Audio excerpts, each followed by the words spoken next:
나른한 오후의 동반자 310 중계석 시작합니다. 날씨가 정말 쌀쌀해졌죠. 이럴 땐 감기만큼이나 조심하셔야 할 게 있습니다. 바로 탈모입니다.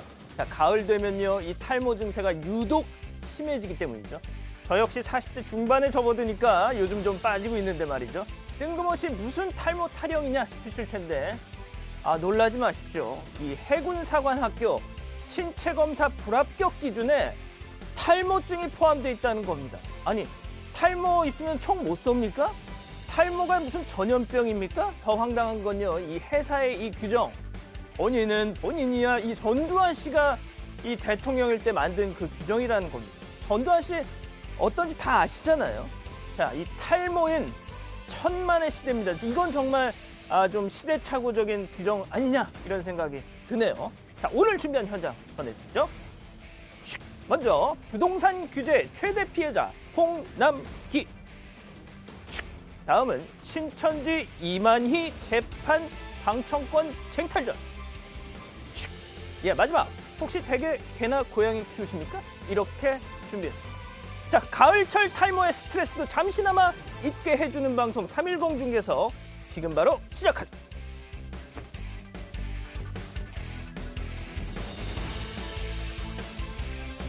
오늘 제 옆에는 박성태 주말 에디터 나오셨습니다. 안녕하세요. 안녕하세요. 박 부장은 앞서 제가 이 오프닝에서 소개한 그 해군사관학교의 그 신체검사 규정, 그거 어떻게 생각하십니까? 저는 말이 안 된다고 생각합니다. 아하. 특히 표현이 예. 좀 거슬렸는데요. 예. 모집 요강에 보면 탈모의 경우 전체 면적의 30% 이상일 경우 안 된다고 되어 있습니다.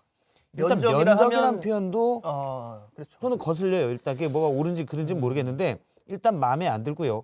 30%면 그 면적을 어디서부터 재가지고 30%인지 28%면 그러면 합격이고 그러면 약간 이렇게 내리면 면적이 넓어지고 이렇게 하면 면적이 좁아지잖아요. 분모의 변화가 있잖아요. 예. 이런 표현들이 안 맞고 과학적이지도 않고 시대에 뒤떨어집니다. 그 뭐 면적 대신에 그럼 어떤 표현을 쓸 것이냐 또 생각해 보면 또 마땅히 좀 떠오르지도 않긴 해요. 그냥 넓은 범위의 이마 이런 표현들이 있을 수도 있고요. 머리라고 하면 됩니다. 그냥 머리에 머리 면적에 그렇게 볼 수 있겠죠. 알겠습니다. 잔인한 표현이었습니다. 그래도 박 부장은 합격하실 것 같아요. 풍성하십니다. 그래도. 저도 마이 리틀 포레스트. 그게 뭐죠? 숱이 별로 없어요. 그러세요? 예. 알겠습니다. 오늘도 짧고 굵게 첫 번째 헤드라인 보시죠.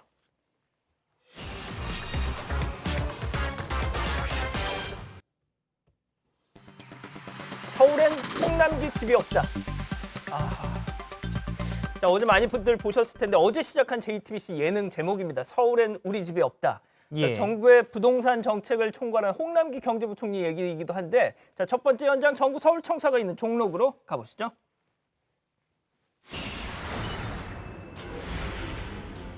신규로 전세를 구하시는 분들의 어려움을 무겁게 받아들이며 전세 가격 상승 요인 등에 대해 관계부처 간에 면밀히 점검 논의해 나가겠습니다. 정말 이거 뭐 많이들 오늘 회자가 되고 있는 얘기죠. 부동산 대책 발표 때마다 김현미 국토부 장관과 함께 매번 기자회견 같이 했던 그 홍남기 부총리. 이 무슨 운명의 장난인지 본인이 지금 전세 난민이 될 위기에 처했다. 자, 먼저 지난 8월에 내놓은 경기 의왕의 홍 부총리 아파트, 이게 지금 못 팔게 된 상황이라면서요. 일단 오도 가도 못하는 신세가 됐다. 이게 맞는데요. 먼저 전제로 할 것은 현재 살고 있는 집은 마포에 전세로 살고 있습니다. 하지만 집주인이 들어온다고 하니까 내줘야 돼요. 전세값도 올랐고 전세도 별로 없어서 홍남기 부총리가 갈 데가 마땅치가 않다라는 얘기가 나왔었는데 원래 본인 소유의 집이 경기도 의왕에 있었습니다. 그런데 지난 8월에 팔기로 계약을 했습니다. 왜? 세종시에 분양권도 있는데 1가구 2주택이 되니까 한 주택을 팔려고 마포에 의왕에 있는 집을 내놨는데요. 고위공직자 1주택 방침에 따라서. 그렇습니다. 그래서 계약도 했어요. 9억 2천만 원에 팔기로 했는데 그런데 그 의왕에 있는 집이 비어있는 상태는 아니었잖아요. 그렇죠. 주인은 홍남기 부총리였지만 누군가 전세로 살고 있었는데 원래 이분이 아마 나가겠다고 했으니까 매매 계약이 됐었겠죠. 그랬겠죠. 그런데 이분도 나가려니까 전세를 못 구한 거예요. 없고. 그러니까 나 그냥 여기에 살겠다. 바로 계약 갱신 청구권을 행사를 했습니다. 지금 말씀하신 그 계약 갱신 청구권이 쉽게 말해서 2년 살고 2년 더 코를 부른 거잖아요. 그렇습니다. 그러니까 임차인이 나 여기서 더 살 수밖에 없습니다라고 2년 더를 요구했을 때 집주인은 들어줘야 되고 집주인이 안 들어줄 수 있는 경우는 딱 한 가지가 있습니다. 어떤 경우죠? 내가 가서 살겠다. 나도 살 데가 없다. 내 집에 내가 들어가서 살겠다. 내가 실거주를 하겠다라고 하면 이 계약갱신 청구권을 행사를 못합니다. 그런데 새로 집을 산 사람, 앞서 홍남기 부총리의 그 의왕집을 지난 8월에 계약했던 사람은 아직 들어오기 전이잖아요. 이분은 실거주인데 등기 이전은 안 했겠네요. 그렇죠. 들어오기 전에 지금 전세 사람세에 먼저 계약갱신 청구권을 행사했기 때문에 이 집도 제대로 팔기가 힘들어진 거예요. 아이고야, 그렇구나. 자, 그러면 말이죠.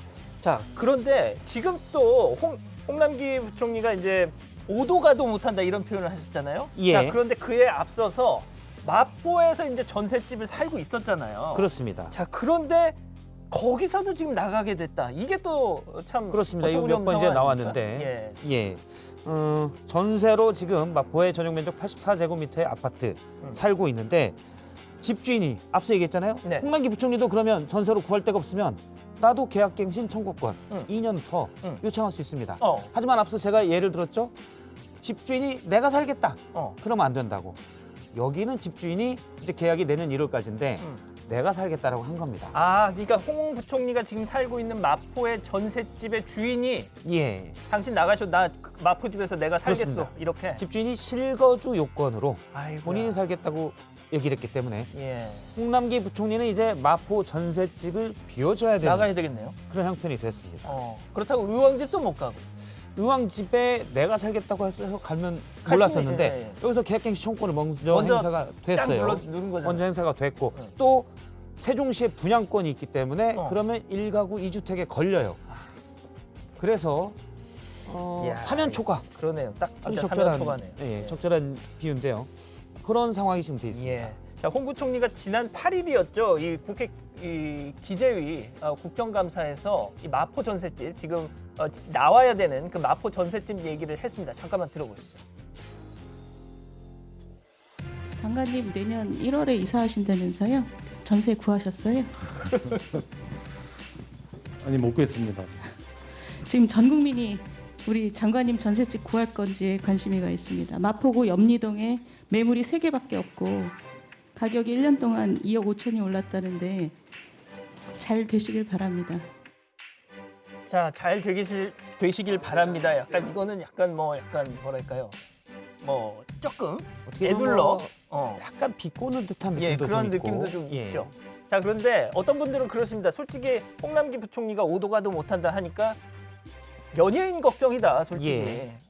그런 얘기 했었잖아요. 홍 부총리 월세 살면 되지 않느냐. 민주당의 윤준병 의원이 예전에 그래서 논란이 됐었잖아요.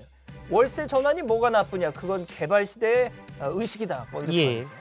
근데 사실 민주당의 윤준병 의원이 그런 얘기를 했을 때부터 제가 바로 반박을 하고 싶었지만 전세자금 대출 금리와 월세로 사는 이 금리가 달라요. 그래서 아니 이게 같으면 누가 미쳤다고 월세 줍니까? 그럼요. 그냥 뭐 따로 예금해 놓고 하든지. 그러니까 사실은 월세를 살게 된 거는 이 전세자금도 마련하지 못할 경우에 사는 분들이 더 많았었고요. 그렇죠. 고소득자의 월세는 나는 그냥 비싸게 주고 편하게 살겠다라고 살던 거였습니다. 완전히 다른 얘기입니다. 그렇죠. 물론 월세 전환율을 정부에서 낮추겠다고 하지만 아무리 그래도 전세 대출보다 월세 이자가 비쌉니다. 그래서 서민들 보고 월세 사라는 얘기는 말이 안 되는 거예요. 월세를 물론 윤준병 의원도 지방에서 월세를 좀 산다고 하지만 너무 적게 주고 부담 없는 가격이니까 그렇게 편하게 얘기하는 거지. 서울에서는 함부로 얘기 못합니다. 그래서 그때 뭐 민주당 윤준병 의원 또 욕 많이 먹었죠. 그렇습니다. 아마 이제 저희가 뭐 물론 요즘 뭐 부동산이 없거나 또는 전세를 못 구하시는 분들 또는 부동산이 있어도 거의 안 오르는 저 같은 분들 아주 저 서울 평균 전세값도 안 됩니다, 우리 집이. 아이, 또 그렇게 TMI를 갑자기 저도 이렇게 얘기를 하면 약간 울컥하는 그런 경향이 있어서 20년 전에 왜 그 동네로 갔을까? 이런 고민들이 늘 해요. 아내랑 맨날 그런 얘기를 한탄을 합니다. 그런데 형수님이 많이 좀 타박하시나요? 아니죠. 뭐 저가 골랐지만 엉겹결에 저희 아내가 고른 것처럼 제가 넘어갔습니다. 근데 어쨌든 그런데 이럴 때 뭐 정부 비판을 하거나 정책을 잘못 했어라고 하는 사람들이 꽤 있고 이 때문에 사실은 지난 여름에 여당의 지지율도 좀 떨어졌는데 홍 부총리는 난감하죠. 예. 정부 비판하기도 그래요. 그렇죠. 자, 그래서 야권에서는 이 홍 부총리를 향해서 저희가 뭐 비슷한 얘기를 계속 하고 있지만 자승자박이다. 자기께 자기가 넘어갔다 이렇게 파상 공세를 펴고 있습니다. 들어보시죠. 도끼로 제 발등 찍는다는 말이 딱 어울리는 상황인 것 같습니다. 홍남기 부총리 이제 왜 우리가 이렇게 이 법이 졸속이고 잘못됐다고 지적한지 느끼고 있습니까? 자, 박 부장 그거 사진 보셨나요? 얼마 전에 그 서울의 한 전셋집 보려고 사람들이 그 전셋집 구경하려고 지금 나오고 있는 저 사진들 줄 서가지고 봤습니다. 제비 뽑기를 했다는 거잖아요, 저기. 예.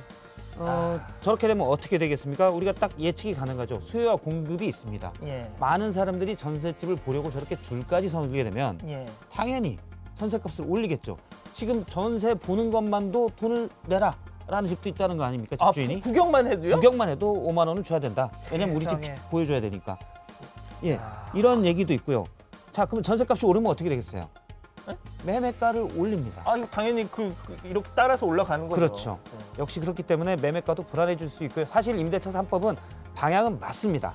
임차인들의 권리를 좀 더 확대해주고. 정책 취지는 옳아요. 맞죠. 예. 그런데 모든 정책엔 부작용이란 게 있거든요. 그래서 조금 더 신중했어야 되는 정책을 추진하는 과정에서는 좀 더 신중했어야 되는 지적도 나오는 거죠. 자, 그럼 이것까지만 좀 얘기를 하고 들어가겠습니다. 최근 3년간 수도권에서 이 9억 이상 고가 주택을 산 미성년자가 10명이 넘는다면서 2살짜리? 예. 예. 지금 나오네요. 지금 나오는데요. 맨 앞에 보면 압구정동에 12억 4,500만 원짜리 집을 만 2세가 세상에. 구입을 했습니다. 저렇게 해서 민주당 소병은 의원실 자료인데 수도권에서 최근 3년간 미성년자가 구입한 이 고가 주택이 9억 이상 주택이 모두 14곳이라고 합니다. 예. 일단 저렇게 통계에 나온 건 상속과 증여인데 뭐 2살 아이가 어디서 돈을 벌었겠습니까? 그렇죠. 근로소득보다는 상속이나 증여로 봤을 텐데 세금을 다 냈을 것이기 때문에 일단 부럽지만 뭐라고 할 건 특히 없습니다. 법적으로는. 네, 법적으로 뭐라고 할 건 없고 대신 더 문제가 심각한 건 지금 미성년자는 아니지만 그냥 상속과 증여를 안 내고 어디선가 갑자기 돈이 뚝 사실상은 증여겠죠. 이렇게 해서 고가의 주택을 산 사람이 많을 겁니다. 여기에는 상속과 증여세가 없었겠죠. 이런 부분을 밝혀내는 게 문제가 되겠죠. 알겠습니다. 자, 이 첫 번째 현장은 여기서 마무리하고요. 다음 현장, 법원 앞에서 달리기 시합이 벌어졌습니다. 왜일까요? 헤드라인부터 보시죠. 이만희 총회장 재판 방청권 따기 달리기 대회. 자, 이만희 신천지 총회장에 대한 재판이 어제 있었습니다. 무슨 일인지 부상자가 속출했다고 하는데 바로 수원지법으로 가보시죠. 자, 지금 저기 뭐 수원지법 입구에 엄청난 인파가 갑자기 막 사람들이 뛰기 시작하네요. 도대체 무슨 일이 벌어졌길래 저러는 거죠? 저는 영화 괴물에서 나왔지 않습니까? 뒤에 괴물이 나왔을 때 괴물을 피해서 도망가는 인파의 모습과 아주 흡사합니다. 예. 저기 왜 사람들이 막 넘어져서 아이고야. 3명이 엉키면서 넘어지기도 했습니다. 바로 신천지 이만희 총회장의 예. 공판이 어제 있었거든요. 재판이. 예. 이 재판에 방청권을 받으려고.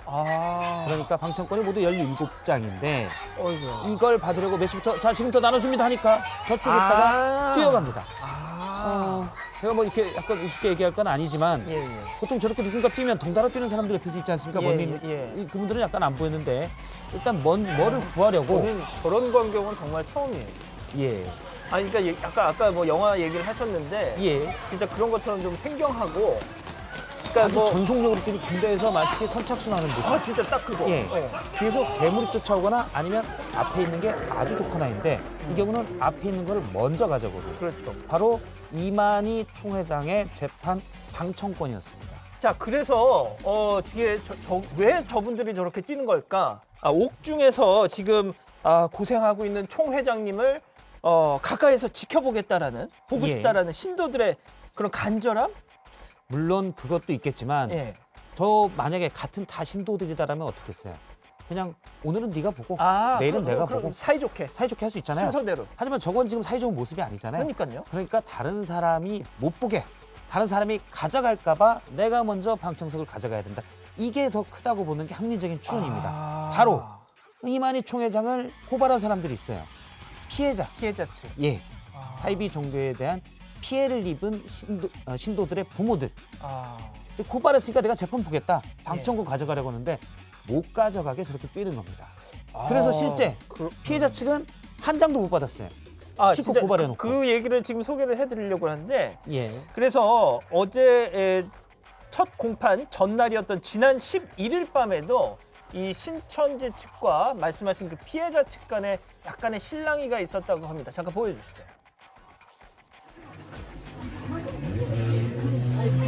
왜 이러? 왜 이러?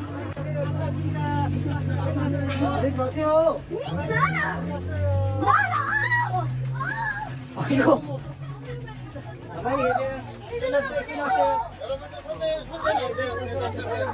여러분들 손대서 넘어진 거 아니니까 낫죠. 아니 왜 땡겨? 아니 지금 갔는데 우리 맞고 못 가게. 여기 다 찍혔어요. 자, 이제 저기 우리 잡고 나가서 17분밖에 못 들어와요. 자, 우리 잡고 나와요. 이 아줌마 우리 잡다고요. 자, 지금 나왔지만 아마 코로나 때문에 방청권 이게 좀 제한이 되나 봐요. 그래서 그렇죠. 17장이면 작은 예, 거죠. 예, 그러니까요. 그런데 그거를 모두 다 신천지 교인들이 가져갔다. 예. 그래서 지금 저렇게 항의를 하는 건데 앞서 봤지 않습니까? 예. 전속 질주를 했다는 건 강렬한 욕망이 있는 거예요. 대충 빠른 속보가 아닙니다. 전속 질주였잖아요. 그러니까요. 이건 두 가지 경우예요. 뒤에 괴물이 쫓아오거나 아니면 이걸 반드시 가져가야 되는. 왜? 네. 다른 사람이 못 가져가게. 그 다른 사람은 누구냐? 바로 피해자 가족인 거죠. 그러니까 가령 뭐 법정에서 이만희 총회장에 대해서 막 계속 뭐 어떤 항의를 하거나 그렇죠. 그런 분위기를 그렇습니다. 사전에 차단하기 위해서. 예를 들어서 뭐 그럴 수 있겠죠. 아마 너무 많이 이렇게 좀 관여가 돼 있다면 이만희 총회장에 대한 항의하는 모습을 이만희 총회장이 볼 수 없게끔 너무 뭐 절대 시대 신앙처럼 돼 있으면 예. 그럴 가능성도 있을 것 같아요. 저는 종교가 없어서 잘 모르겠는데. 예. 자, 아무튼 앞서 보셨다시피 저렇게 실랑이를 벌이다가 부상을 당한 사람도 있었다고 해요. 있었고 또 결국 방청권 받지 못한 그런 사람들도 있었을 텐데 분통을 터뜨리고 있습니다. 얘기 한번 들어보시죠. 그러다 보니까 신천지는 조직적으로요. 뛰는 조, 뛰는 조. 막는 조. 그렇게 나눠서 해요. 그래서 이제 뛰는 조는 가서 줄 서는 조. 줄 서고. 그다음 막는 조는 저희들 막는 거예요. 와. 그래서- 무슨 스포츠도 아니고. 네, 그래서 당연히 재간이 없습니다. 8시 반 됐다고 하니까 사람들이 이제 달리기 시작을 했죠. 어디서부터 정문 네, 앞에서 저쪽 문에서 여기, 여기까지? 여기로 달리는데 네, 여기서 배부가 되고 있고요. 네, 근데 저는 상위권에 달리고 있었어요. 네. 그랬는데 뒤에서 회세고님은 남자가 제 가방을 잡아가지고 뒤로 끌어당기더라고요. 그래서 제가 1차로 넘어졌고 뛰게 시켰으면 공정하게 뛰게 해야 한다. 잡고 맞는 거 이거는 불공정한 거잖아요. 그렇죠. 뭐 이런 표현 써도 되는지 모르겠지만 올림픽 정신에도 위배가 되는 거고 올림픽 정신.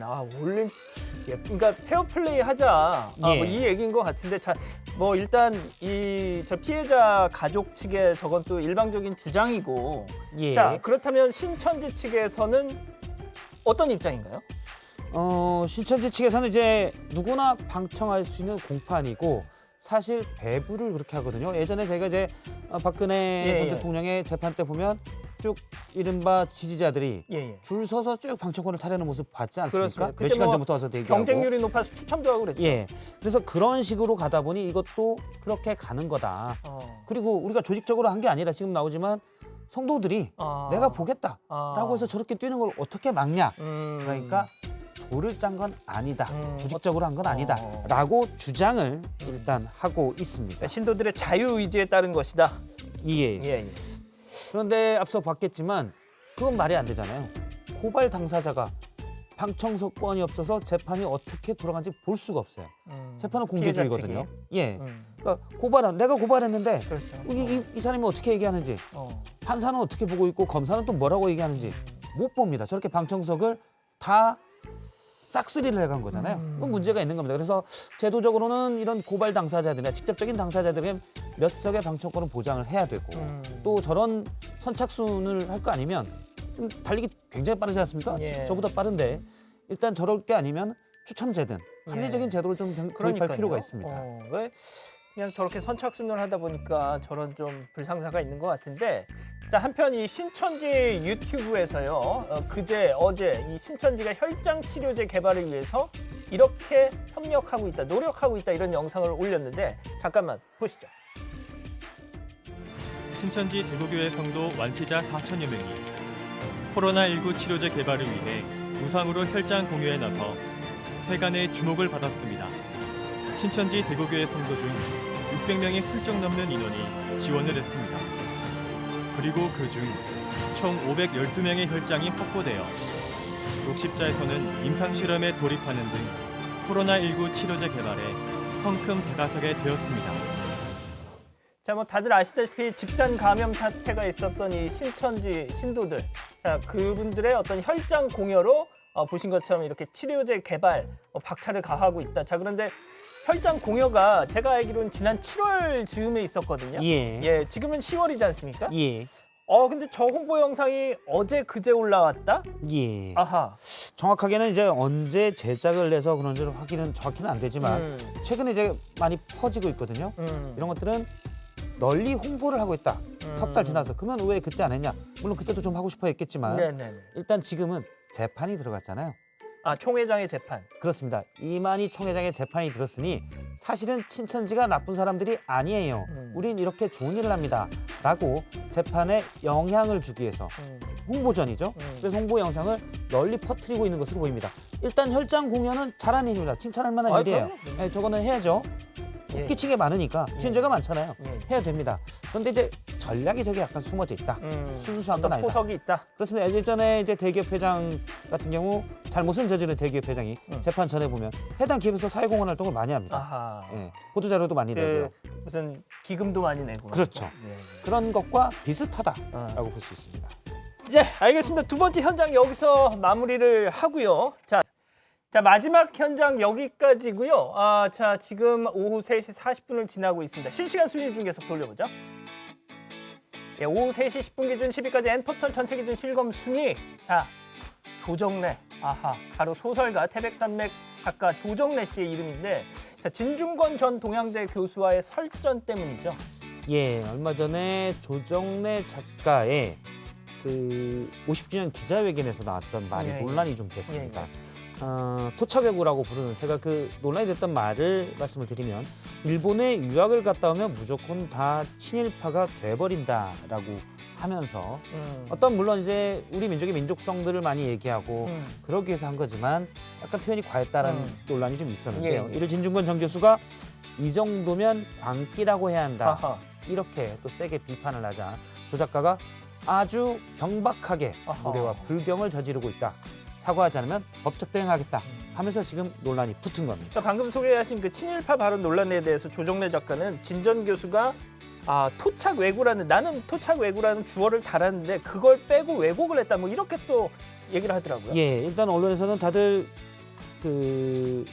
그냥 뭐 워딩만 놓고, 우리가 은혜가 말로만 놓고 하면 일본에 갔다 오면 무조건 다 친일파가 된다라서 상당히 그렇게 보도가 됐죠. 예, 했는데 그 앞에 토착외구라고 부르는 어떻게 보면 제안을 했다라는 의미로 이제 얘기를 한 것 같아요. 예. 그런데 이제 진 교수는 쓸데없는 말장난이다, 또 이렇게 또 계속 받아치고 있단 말이죠. 자, 알겠습니다. 일단 오늘은 여기까지고요. 박성태 부장 다음 주에 수요일에 또 나오시는 거죠? 예, 검토 중입니다. 예. 알겠습니다. 저희는 내일 다시 찾아오겠습니다. 감사합니다.